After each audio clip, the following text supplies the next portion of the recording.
Audio Jungle.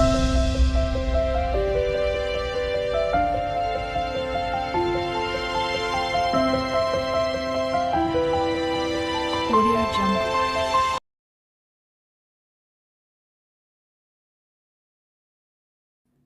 Hi hello అందరికీ నమస్తే అండి. Welcome back to Vinoda's world. ఈ సీజన్లో మనకు ఎక్కువగా రేగిపళ్ళు అయితే వస్తూ ఉంటాయి కదండి. ఈ రేగిపళ్ళతో మా సైడ్ అయితే ఎక్కువగా రేగ్గాయ పచ్చడి అయితే పెడుతూ ఉంటాము. సో ఈరోజు రేగ్గాయ పచ్చడి ఏ విధంగా పెట్టుకోవాలి అదంతా ఈరోజు వీడియోలో అయితే చూపిస్తానండి. రేగిపళ్ళ పచ్చడి కోసం ముందుగానైతే రేగ్గాయలు అయితే తీసేసుకున్నాను. ఇవి మాకు తెలిసిన వాళ్ళైతే పంపించారండి. అందుకే ఈసారి అయితే రేగిపళ్ళ పచ్చడి పెడదామని అనుకుంటున్నాను. సో ముందుగా రేగాయలను అయితే శుభ్రంగా కడుక్కోవాలి.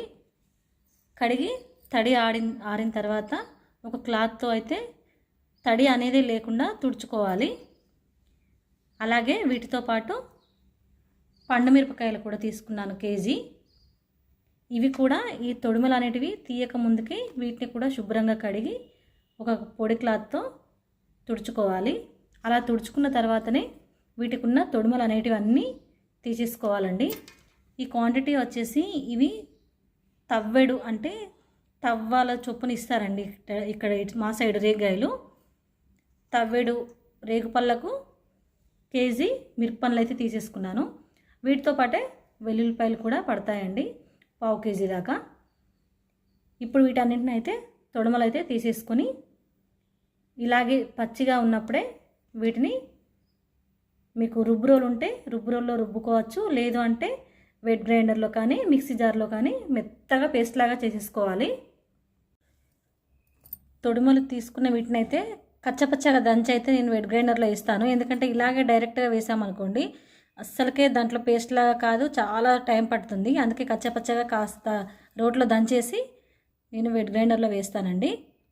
లేదు అంటే చిన్న చిన్నగా కట్ చేసుకొని కూడా మిక్సీ జార్లో పట్టేసుకోవచ్చు.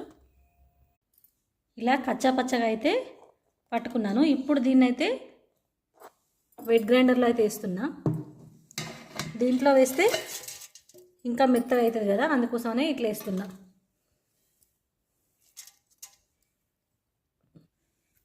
కిలో మిరపకాయలు కదా, పావు కిలో కల్లుప్పు వేస్తున్నా.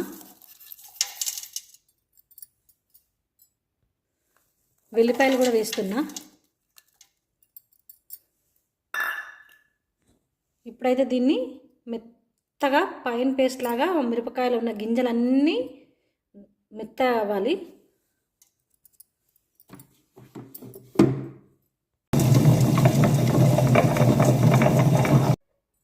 మనకు ఫైనల్గా ఇంత మెత్తగానైతే అయిపోయింది కదా. ఇప్పుడైతే దీన్ని ఒక బౌల్లోకి అయితే వేసేసుకుందాం. ఇంత మెత్తగా రుబ్బుకున్నాం కదా, ఇప్పుడు దీంట్లో మెంతి జీలకర్ర మిక్సీ పట్టుకున్న పొడి వేసుకోవాలి.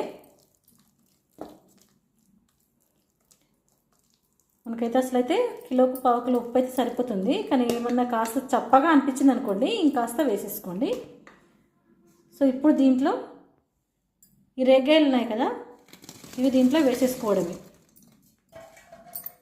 ఇప్పుడు టోటల్ ఇదంతా మిక్స్ చేయడమే.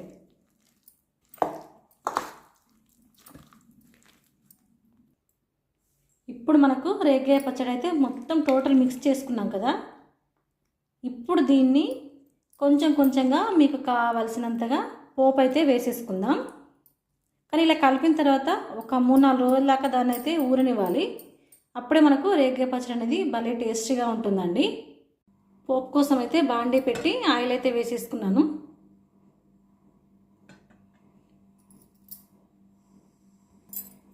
ఆయిల్ అయితే హీట్ అయిన తర్వాత ఆవాలు అయితే వేసేసుకుందాం. జీరా కూడా వేసేసుకుందాం. కరివేపాకు, ఇంగువ,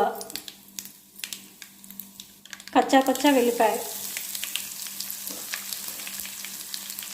ఒక 2 ఎండుమిరపకాయలు. పోపు అంతా పూర్తిగా మాడనిద్దాం. పోపు అంతా మాడిపోయింది కదా, ఇప్పుడు దీన్ని కాస్త చల్లారనిద్దాం. ఇప్పుడు దీంట్లో ఈ పోపునంతా వేసేసుకొని బాగా కలుపుదాం.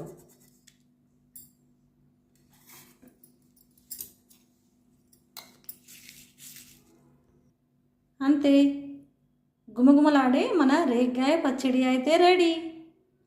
మన వీడియో కనుక నచ్చితే ప్లీజ్ లైక్ చేసుకొని షేర్ చేసి సబ్స్క్రైబ్ అయితే చేసుకోండి. ఈ రేగ్గాయ పచ్చడిని మా సైడ్ అయితే సకినప్పాలలో కూడా పెట్టుకొని అయితే తింటారండి.